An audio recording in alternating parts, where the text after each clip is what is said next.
Senator from Eastern Fairfax. Thank you, Madam President. Speaking to the bill. The senator has the floor. Thank you, Madam President. Sorry, I couldn't resist.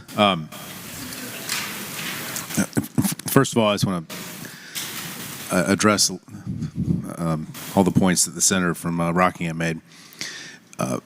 With regard to the notice and the hearing last week, I would say, first of all, from my perspective, that's a little bit of crocodile tears going on there. Let me explain to you why. Everybody knows that we do a Senate budget every year, and we all know what the House does with it. But the bill we send over, it goes over to the House, and there seems to be some deep, dark place that those bills go, and they never seem to ever come back. The House takes very seriously their, I guess, historical obligation to have the one and only budget bill that we ever pass. But every time we send any kind of budget bill over there that originates here, even though that practice started, I think, in the 1970s, it just never seems to make it to their floor or come back here with amendments, or actually come out of conference, whatever. But in any event, it never seems to become law. So we all know that a Senate bill going over there as a budget isn't going to get really favorable treatment. We also all know that the House bill that does the exact same thing as this bill is coming over here. We know that because the Minority Caucus refused to waive reads on it today, and we had to listen to Madam Clerk read the title of the bill because the Minority Caucus wanted to slow it down by 1 day, which is fine. It's their prerogative.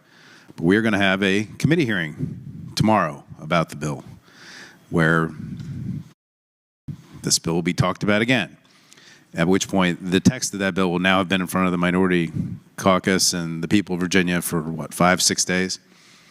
And that bill is the one that's going to end up hopefully going to the governor and getting signed. And so plenty of time to look at it, plenty of time to play with it, plenty of time to consider it. And that bill will be heard, debated, amended, whatever. I just want to point that out. And I also just want to note that that bill is going to be given 2 committee hearings where members had an opportunity to consider it, debate it, read it. In theory, the public could appear. I know that the public didn't have a lot of notice last week. This week, they're going to have, if everybody wants to know, the bill will be in committee tomorrow. It'll be an opportunity to be there. And I just want to remind everybody of the history on redistricting and remember what happened in 2013. And I brought this up in Senate Finance when we talked about this. But back 13 years ago now, I was sitting down the hall in the other wing when I learned that the then Majority Caucus in the Senate had proposed a floor amendment to a technical redistricting bill that made some small adjustments for precincts to make some, I guess, some registrars happy. They took that bill from Mark Cole, Delegate Mark Cole at the time, and slapped on a bill redrawing the entire Senate of Virginia on the floor of this body. And that bill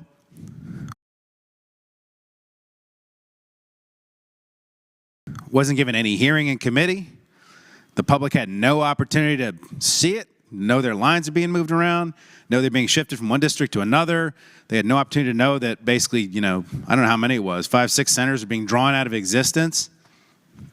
And because it was done as a floor amendment, it went straight back to the other chamber where it had to be heard on the floor. It couldn't even go to committee. So there was no opportunity for the public to come and speak or hear, read it. No opportunity for it to go through committee, for a committee to kill it if the committee didn't think it was appropriate. The only thing standing between the Majority Caucus in the Senate at that time having a decade of power, absolute power, and not, was the Speaker of the House of Delegates. He ended up ruling that to be not germane and therefore something that couldn't even be considered. I just find it ironic that that caucus continues to try to complain about notice on when it proposed something so incredibly powerful and transformational that it altered the control of one of that branch of government with no notice at all to the public or opportunity for committee hearing. And I also want to note the advantage that was taken advantage of there was because at the time, I think it was our 80-year-old, actually, our 80-year-old courts chairman had decided to go watch the inauguration of President Barack Obama because he felt it was so important for him to be there. That's what was taken advantage of. So I just want to remind everybody of that history. And I'm sure I'm going to hear that, oh, well, we've learned, we're better now. Okay, great. Now, with regard to Section 30-13 of the code,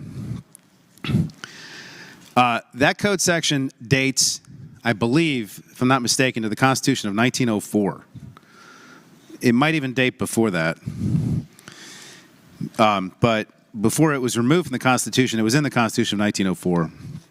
And as the Senator from Rockingham correctly notes, Senator Dick Howard mentions in his treatise that the 1969 report on the Commission on Constitutional Revision did not recommend any changes, but at the 1969 special session on the Constitution, the General Assembly made 2 changes to how we amend our Constitution. One, I'm quoting, one was to strike the previous requirement of 3 months publication of an amendment before the intervening election of delegates, and the other was to delete the authorization of the General Assembly to submit an amendment to the people at such time as it chose, instead of requiring submission to be not sooner than 90 days after the final passage of the amendment of the Assembly. So the General Assembly looked at the Constitution, and they said, you know what? Back in 1904, people used to go to the courthouse once a month to get their information. If you've ever read about it, it's fascinating history, but everybody used to go to court once a month, and they would find out what's going on. They would hear some cases. People would give speeches. I'm sure people were selling food. It was a big, high time. But you know what? They got there on their horse. Or their feet. And the drafters thought in 1971, or I guess it was 1969 when this was debated, 71 when it was adopted, 2 years before I was born, that people don't get their information at the courthouse anymore. That times had changed.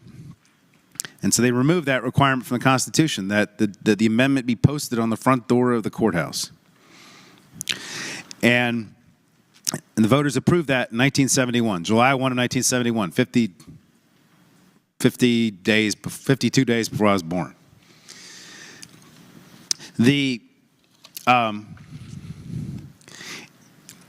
And for some reason, I'm not sure anybody who works at DLS or who was serving in the General Assembly at the time is still alive could tell us. This code changes that followed on the amendment to the Constitution didn't happen. Some at DLS have opined that they missed it or must have been forgotten, but I'm not sure anybody really knows the answer why it didn't get removed. But things happen around here. People forget to do things all the time around here. And this is why when the Code Commission was looking at recodifying Title 30 over the last year, when they went through Title 30 and they looked for code sections that they felt were obsolete and inconsistent with the Constitution, they recommended for deletion Title 30-13 of the Code. And back when this first came up, I talked to people on the Code Commission and was told that when that came up, the Code Commission report is online. You can go read it yourself, and it explains the reason, because it's antiquated, outdated, it's not considered the Constitution anymore. Nobody on the Code Commission objected, including the minority leader who sits on the Code Commission.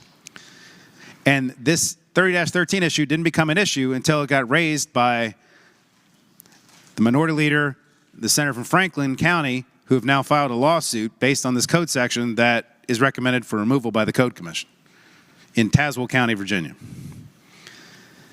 Thus, what brings us here today. So, there's a bill pending to recodify Title 30. That bill repeals Section 30-13 of the Code. We decided to accelerate that a little bit. And in discussing the consequences of if by the way, this section about posting at the courthouse, who knows if it's been followed. It's been unlikely that it's been followed, that all 120 20 clerks across the state have been publishing this for every single constitutional amendment for like the last 52 years or whatever it is, 54 years. To be safe and to ensure that we don't invalidate, or that the senators over here do not invalidate every single constitutional amendment that we've passed for the last 54 years, it was thought to be safer to repeal the statute effective to 1971 to answer that question, so that we don't repeal them all, or so that all those constitutional amendments are not attacked for their legitimacy. And the last thing I would say, Madam President, is there are lots of statutes that are in code. How they're enforced is a matter for the courts. I've had many statutes I've argued in court that my clients have felt have been violated. That does not necessarily mean that when a statute is violated, I'm not saying this one was violated, that there is a remedy for that. And I would note that the document that decides how to amend the Constitution is the Constitution.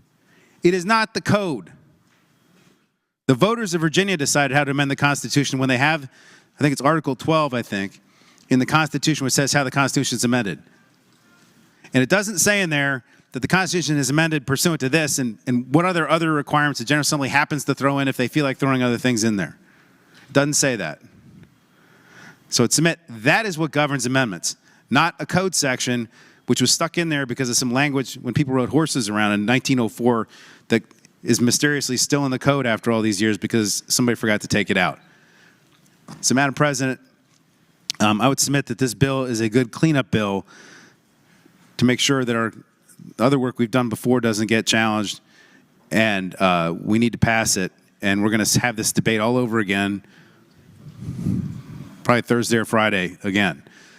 And I'm sure I'm going to read all the words I just said in a brief that's going to be filed next week. Thank you, Madam President.